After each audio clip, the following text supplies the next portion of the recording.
Hi there, this is Danielle Tremblay of WhiteLightConnection.com, Animal Communicator, here to speak with you today about animals, boredom, and things we can do to easily prevent it.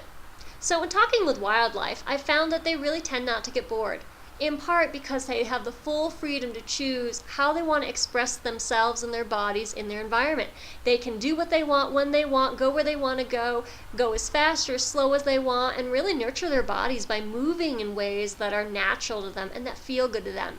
Because we humans know when we move our bodies, when we exercise our physical form, it can relieve stress and tension, it can help get out the jitters, it can basically create a really interesting life.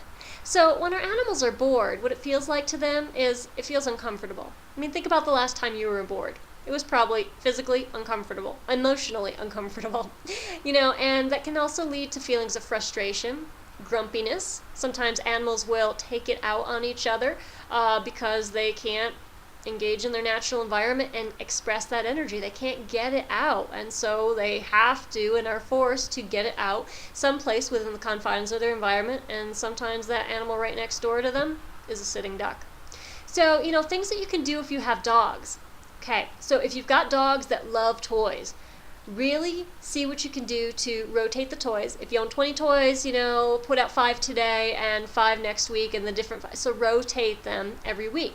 Also, look for toys that have different tactile perception, so that when the dog's tongue is teething them, when the dog is mouthing it, they can feel bumps or smoothness or different shapes. Something that sensory-wise provides a satisfaction to the sensation of touch for them. Okay, that creates and adds interest and enrichment to their environment. Also, take your dog for a walk.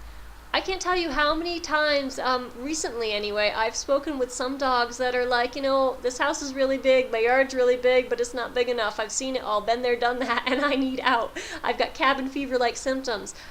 Taking your dog for a walk is something so simple. If you've got a dog who, outwalks you, consider the Gentle Leader as a product, something that allows you to maintain control and comfort and ease when you're walking them, but also lets them get their physical energy out in an appropriate way.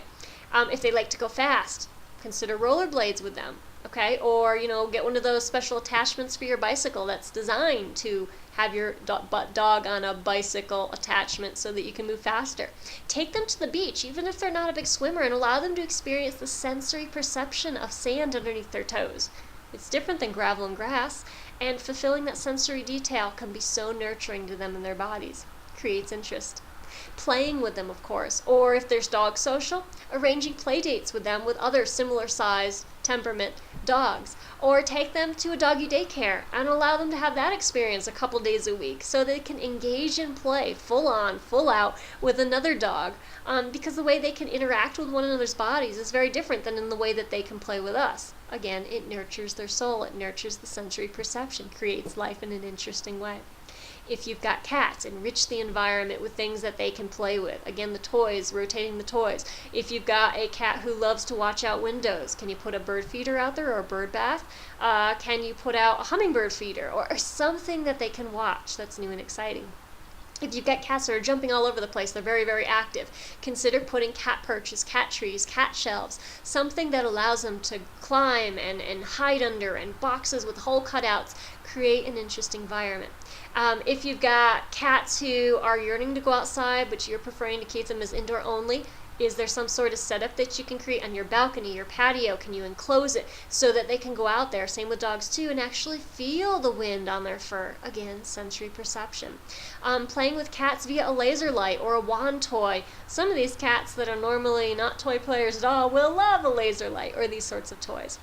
Maybe you've got a bird, okay? So can you pick up your bird's cage and move it to a different location in the house so that it can watch you wash the dishes? It just gives it something different to view. Or can you put a perch in a different room and, take the bird out and move it to that second perch so, again, that it can be with you and see and explore its environment? Can you put it in front of a different window, not with direct sun, of course, but in a way that would allow it to see something different? Can you put on music, something for it to watch? TV at a very low decibel level for it to watch. With horses, especially those who have expressed boredom to me when they're on stall rest, is it possible to go out and hand graze them? Is it possible to take them out and, hand walk them a couple times around the stable? Can you, take them and just, kind of hang out outside of a lesson that's going on? You'd be surprised at how many horses learn different things by watching other horses. Sometimes good behaviors and sometimes not so good. But give them something to watch. Give them something to do. Can you teach them a new trick, whether it be dogs, cats, or horses? Maybe they're food motivated. Teach them something new to mentally stimulate them. With horses too, can you turn them out into the indoor arena? Maybe with a horse friend that that they get along with. Allow them the freedom to fully choose how to engage their body without you being there, right there, telling them what to do. Just doing variety for our animals can really offer so much to them, help relieve boredom, and as a result, help prevent them from getting antsy, having cabin fever, and maybe even acting out with other animals that are in the same vicinity. Helps prevent behavior problems. So if this is of interest to you, and you have any interest in learning how to perceive whether your animal is happy, bored, or something else yourself firsthand, know that you can take an animal communication class and learn this. You are designed to do this. You just have to simply step up, choose it, and learn. So I teach animal communication classes in groups here for those local to Denver, Colorado, or for those willing to fly out.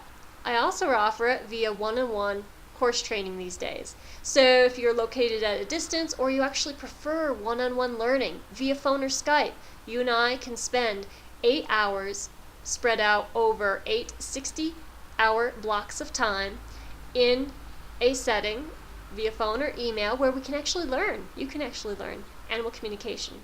You can learn at your own pace, in your own way. Ask the questions you want, when you want, as they arrive, as they come up for you. If this is of interest to you, this latter, learning one-on-one, please know that you can just send me a simple email to indicate interest. Email me at whitelightconnection@hotmail.com. Please put in the tagline, I want to talk with animals, and I'll email you back. We'll set up a phone time, and I'll share more about the course to see if it's right for you. If you're interested in a group class, go to my website. Upcoming classes are always listed. I wish you well.